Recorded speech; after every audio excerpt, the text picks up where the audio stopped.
Hey guys, so I wanted to show you this wreath that I have been making, and if you follow my Instagram you saw that I was making these Totoros sometime in October or November, and this was a wreath that my friend had commissioned, and I actually made 3 of these. So let me go ahead and angle it a little bit differently so that way you can pan out and see all of the 3 that I made.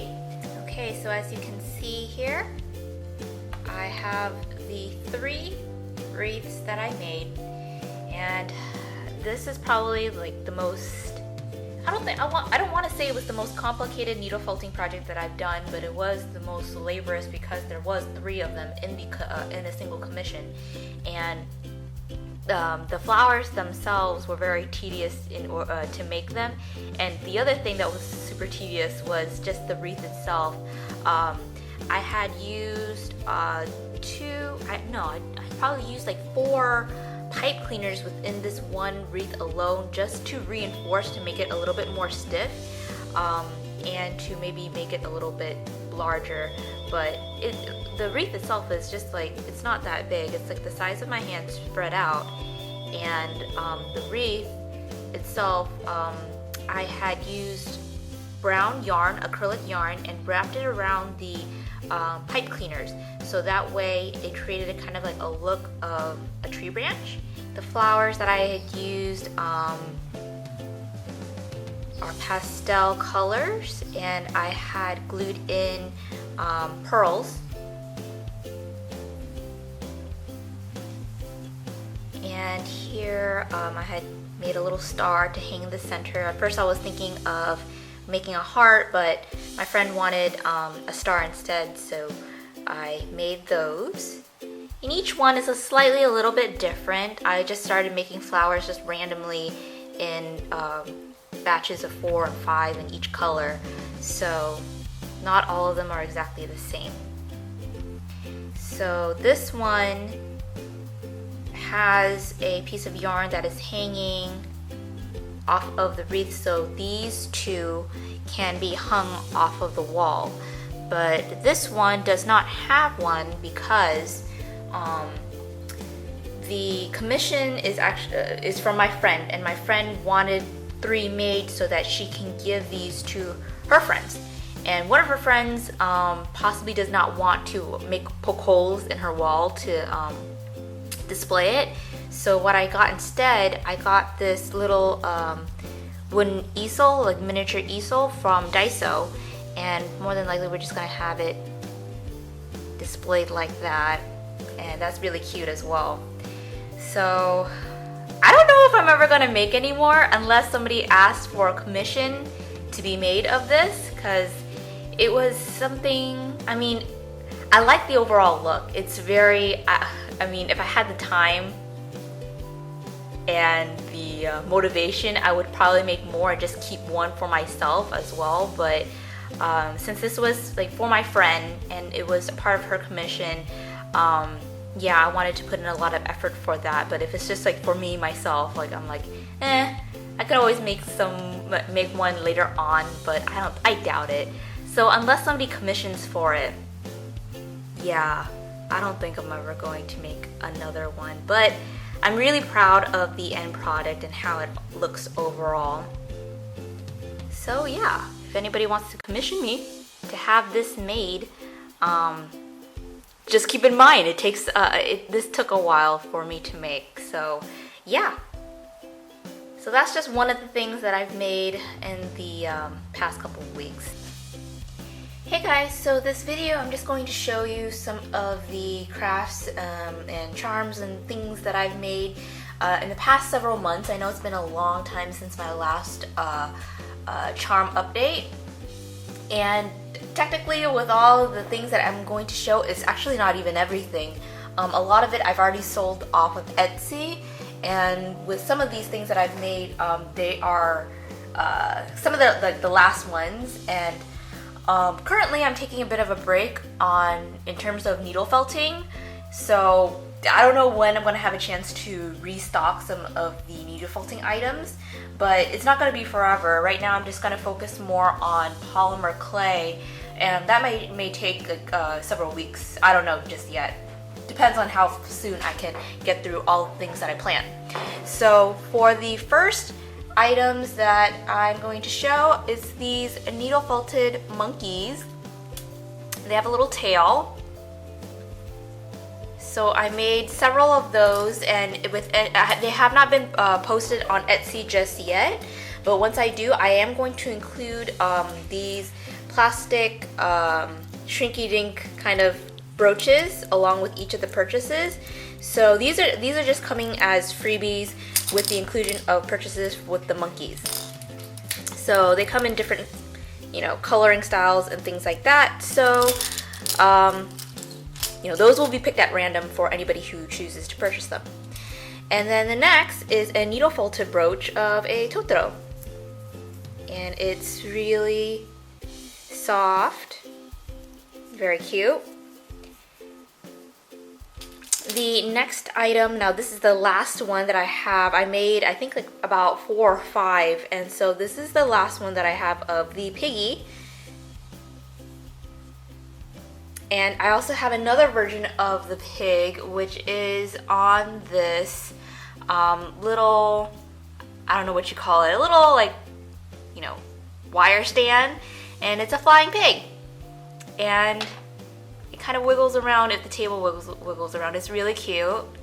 And the star itself is polymer clay, and I decorated it with some glitter.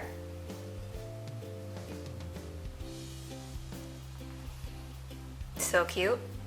Alrighty, and for the next items, these I made several weeks ago, and these are just bunnies that are wearing some winter gear.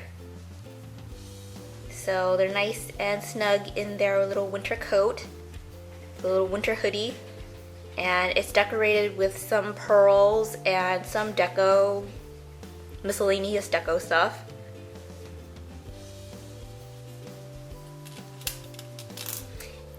And here are just some more shrink plastic charms. So again, also made with a pin backing, so they can be worn as brooches or as something to attach on your backpack or anywhere else that you would want to hang them off of. So this is a cat onigiri, and these are just 2 pink seals. And with these, I hand painted them with acrylic paint. So it has a nice, more of a solid color, I feel, rather than coloring with a color pencil. I mean, the color pencil has its own kind of design to it, which is nice. But I think I have a preference more towards solid colors or something that's more solid. So yeah, these turned out nice and flat. The next is this needle felted onigiri and little octopus wiener. And I sewed them together so they're kind of like a dangly charm. And so the attachment, a lot of these charms, they don't come with the chain, because that is an option that is available when you are purchasing through through my Etsy. That you can have the option of either choosing like a black cell phone strap or a metal ball keychain, or a lobster clasp with a color bead. So if you go onto my Etsy, you'll see it. So the next few are these cute needle felted bears, and I kind of designed them more to the look of like kind of like cutesy antique, quaint kind of design that looks like, something from a dollhouse. And here's a bunny with some lacing around the neck and a button accent. Here are some cats that I had just restocked on my Etsy, and this is the calico cat. Similar design as to the monkeys, but they don't have any limbs. So 2 of those, and I've already sold one of the gray striped kitty. So this is all I have left. Now with these, I had made several of these, but majority of them have already sold out, so these are the last ones that I have currently available on my Etsy right now. And here is the Mickey and Minnie needle felted charms. And I haven't sewn on the jump rings just yet because there is the option of whether or not you want them to be attached, so kind of like a dangling charm, or just 2 separate. And same goes with Donald and Daisy. I sewed majority of them during the holidays, during Christmas, so yeah, these are the last 2 that I have. And the last item I'm going to show you, some of you have already seen it if you follow my Instagram, is these kind of humming mint figures made of needle felt. And the bows on these are a little different. So this one is a polka dot, a lavender polka dot. And this one has a strawberry theme going on. And a lot of accents on these, so it has some flower accents on glued onto the corner of the head, and all of the details are needle felt, super soft, and they can stand on their own. Though the thing is with these, since they're entirely made out of wool, they're a bit on the soft side, so it might take a little bit of maneuvering just to like get them to stand. Yeah, after I made these, I saw a video on armature, which is like the skeleton on the inside of needle felting projects, and I'm like, that would have been a good idea, but yeah, I saw it after the fact, after I've already made them, so the armature would actually help for posability, but I didn't see the video until after I finished these, so oh. And the blush marks, I actually used some actual pigmented blush, like rouge, and brush them on, so it gives it a nice kind of gradual rosy effect rather than needle felting on blush. And the nose is a heart, and the spots are hearts as well. And they're really soft too, so they can stand. And included in each of the if you purchase a humming mint here, then it comes with a little kind of like a placemat or something like that. It's just some fabric felt, and I had sewn on some lacing on it so that it gives it a little bit more of an ornate look to it. And there you go. So that's it for my charm update. Some of these are not posted on my Etsy just yet, but they will be eventually. And I hope you guys enjoyed that video, and you know, kind of a bit of a look, because it's gonna be a while since I don't know when I'm gonna post up my next video for charm update in terms of needle felting stuff. So, you know, I hope you guys enjoyed that, and I'll see you in the next one. Bye!